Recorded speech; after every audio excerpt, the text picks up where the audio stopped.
శుక్లాంబరధరం విష్ణుం శశివర్ణం చతుర్భుజం ప్రసన్నవదనం ఝాయేత్ సర్వవిఘ్నోపశాంతయే. ఈమె వలన దేవతలకు ఒక గొప్ప కార్యం జరగనున్నది. నారదుని మాటలు విన్న మేనాపతి అయిన హిమవంతుడు తాను తిరిగి జన్మించినట్టు భావించెను. గొప్ప ఆనందంతో నారదునితో ఇలా పలికెను: ఓ దేవా, దాటనలవి కాని ఘోరమైన నరకం నుంచి నీ వలన నేను పైకెత్తబడుతుని. 7 లోకాల కింద ఉన్న పాతాళం నుంచి నీవు నన్ను పైకెత్తితివి. నన్ను 7 లోకాలకు అధిపతిని చేసితివి. నేను హిమాచలముగా విఖ్యాతుడను. ఇప్పుడు నీవు నాకు 100 రెట్లు అధిక ఖ్యాతిని పొందింపచేసితివి. ఓ మహాముని, నా హృదయం ఆనందంతో నిండినందువల్ల నాకిప్పుడు ఏమి చెయ్యాలో తెలియట్లేదు. మీ వంటి వారి దర్శనం సదా ఫలవంతం, సర్వపాప నాశకం. ఆత్మజ్ఞానం గల మునులకు దేవతలకు నేను ఆశ్రయుడను. అయినను ఒక పని చేయుటకు మీరు నన్ను ఆజ్ఞాపించవలను.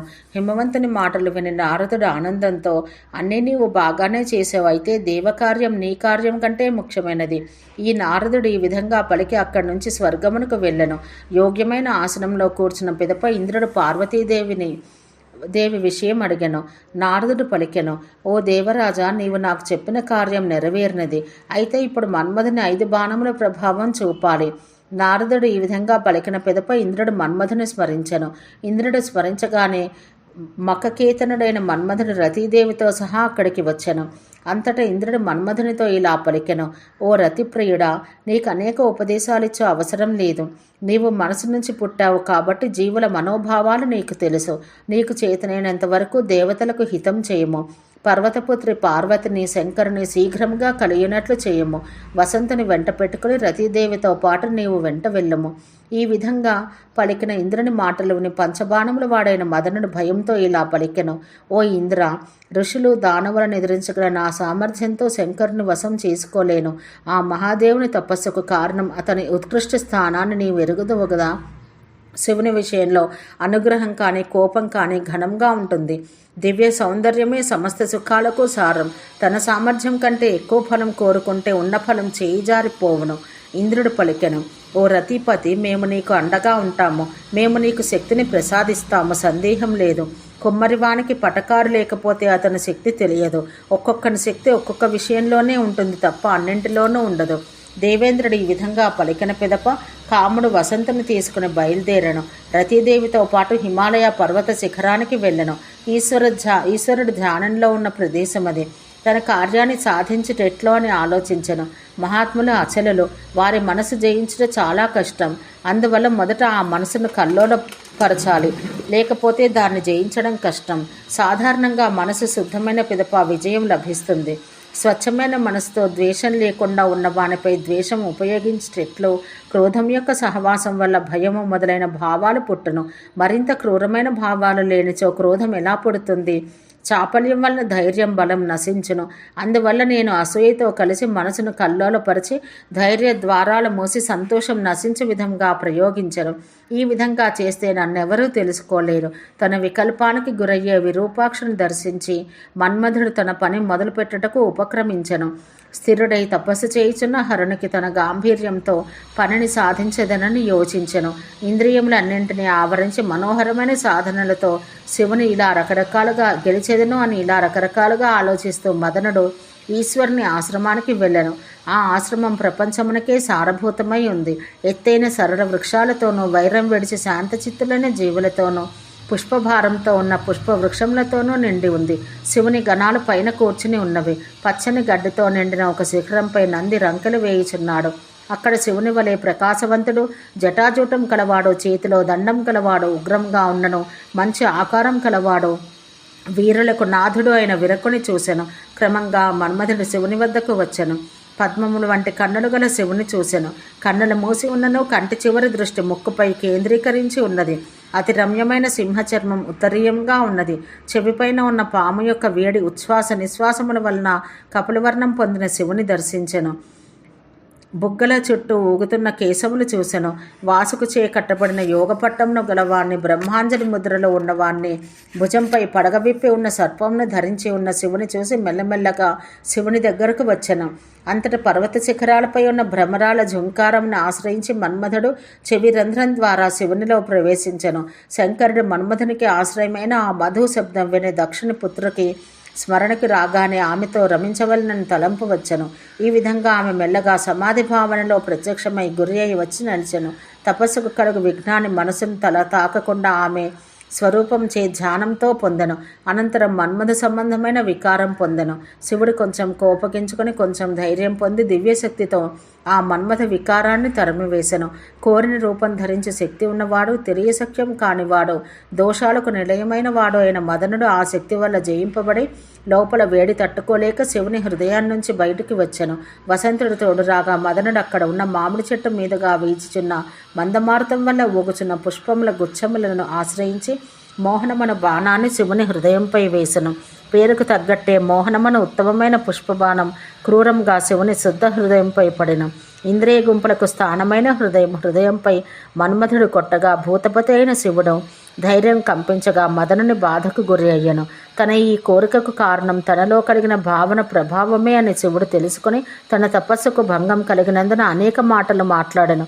అంతటి శివుడు కోపాగ్ని ముఖం భయంకరం కాగా హుంకారం చేసెను. ఆ కోపంలో అగ్నిజ్వాలల వలె ఎర్రగా ఉన్న కన్ను మూడవ కన్ను తెరిచెను. జగత్తునే నశింపచేయగల భయంకరమైన ఆ కన్నుకు దగ్గరగా ఉన్న మదనునిపై దృష్టి పడగా ఆ అగ్ని కణముల వలన మన్మథుడు భస్మమయ్యను. అది చూసి దేవతలు దుఃఖంతో ఆక్రోశించిరి. శివుని మూడవ కన్ను నుండి వెడలిన ఆ జ్వాలలు ప్రపంచాన్నే దహించుటకు విస్తరించెను.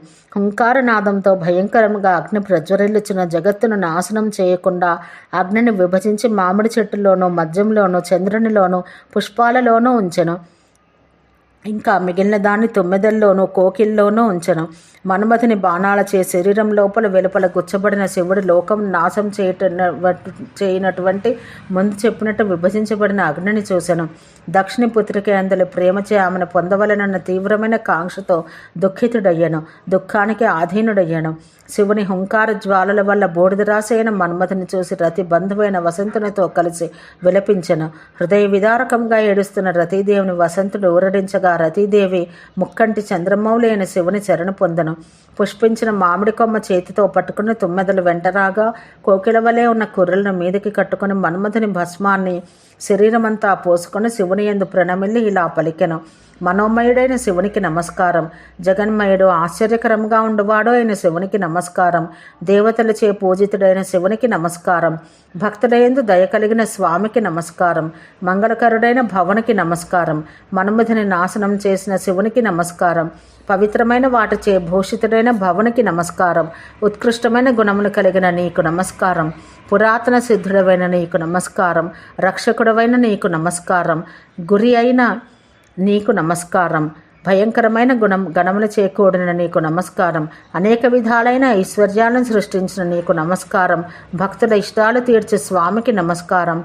కర్మకు మూలమైన వానికి నమస్కారం. సదా అనంతరూపుడవైన నీకు సదా నమస్కరించెదను. సహింపజాలని కోపం గలవాడా నీకు నమస్కారం.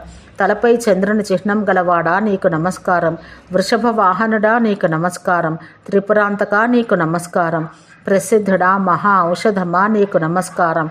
అనేక విధ రూపములు గలవాడా నీకు నమస్కారం.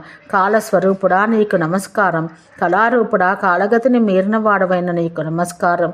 చరాచరములు విచారించదగిన వారిలో శ్రేష్ఠుడా, సదా స్మరించవలసిన వాడా, భూతాలను సృష్టించిన వాడా, నా భర్తను పొందుటకు నేను శరణు పొందుతున్నాను. కాముడను, యశస్సును, సమృద్ధిని నాకు ప్రసాదించు. దేవా, నా భర్త లేకుండా నేను జీవించలేను. ఓ దేవదేవా, ప్రియురాలికి ప్రియుడే పురుషేశ్వరుడు నిత్యుడు. స్త్రీకి అతని కంటే శ్రేష్ఠుడు ఎవరుంటారు? నీవే ప్రభావమున్న ప్రభువు, ప్రియమైన వాటిని ఇచ్చేవాడవు. ఈ భువనాలకు ప్రభువు నీవే, లోకాలను కాపాడువాడవు నీవే. ఓ దయామయ, భక్తుల భయాన్ని నిర్మూలించువాడవు నీవే. ఈ విధంగా రతిచే చేయబడిన స్తుతులు విని చంద్రమౌళి అయిన శివుడు ప్రసన్నుడై మన్మథుని భార్యతో మధురంగా ఇలా పలికెను. ఓ కామపత్ని, చిరకాలం తర్వాత ఈ కాముడు తిరిగి జీవించును. అనంగునిగా అంగములు లేనివానగా విఖ్యాతుడగును. ఈశ్వరుడు ఈ విధంగా పలికిన పిదప కాముని ప్రియురాలు నమస్కరించి ఆ హిమవత్ పర్వతం నందే మరొక ఉపవనానికి వెళ్ళను. ప్రతి రమ్యమైన ప్రదేశంలో దీనముగా రోధించెను. ఆమె మరణించుటకు సిద్ధమయ్యను. కానీ శివుని ఆజ్ఞ వల్ల ఆ ఆలోచన విరమించెను. నారదుడు చెప్పిన మాట ప్రకారం సంతోషం నిండిన మనసుతో హిమవంతుడు ఒక శుభముహూర్తంలో పుత్రికను చక్కని ఆభరణాలతో అలంకరించి మంగళకార్యం నిర్వహించి దివ్య పుష్పాలతో అలంకరింపచేసి పట్టు వస్త్రాలు ధరింపచేసి స్నేహితుల తోడురాగా శివుని కోసం బయలుదేరను. వనములను ఉపవనాలను దాటుకుంటూ వెళ్ళుచుండను. ఒక వనంలో ఏడుస్తూ ఒక నారీమణిని చూసెను. లోకంలో అంతటి రూపవతి లేదు. ఈ పర్వత శిఖరంలో ఆమె ఏడ్చుటకు కారణమేమిటి? ఇది తెలుసుకోవాలన్న కుతూహలంతో ఆమె వద్దకు వెళ్ళి ఆమెను ఇలా అడిగెను.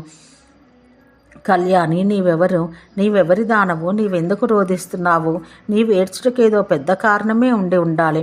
వసంతునితో పాటు రతీదేవి ఈ మాటలు విని దీర్ఘ నిట్టూర్పు విడిచి హృదయ విదారకంగా ఏడుస్తూ తన దుఃఖానికి కారణం ఇలా చెప్పెను. ఓ సువ్రతుడా, నేను కాముని భార్య అయిన రతీదేవిని. ఈ పర్వతంపై శివుడు తపస్సు చేయుచున్నాడు.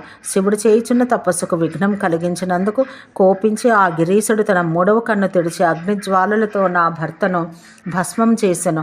నేను భయంతో శివుని స్తుతించి శరణు పొందాను. అప్పుడు శివుడు సంతోషించి నాతో ఇలా పలికెను. ఓ కామపత్ని, నీ స్తుతికి నేను సంతోషించాను. కాముడు తిరిగి జీవించును. ఎవరైతే నీవు చేసిన స్తుతిని నన్ను ఆశ్రయించి భక్తితో పఠింతురో వారు కోరినవన్నీ లభించును, మరణం జయింతురు. శివుడు చెప్పినది నిజం కావాలన్న ఆశతో నిరీక్షిస్తున్నాను. దానికోసమే నేను నా దేహాన్ని రక్షించుకొనుచున్నాను. ఓం శాంతి శాంతి శాంతి.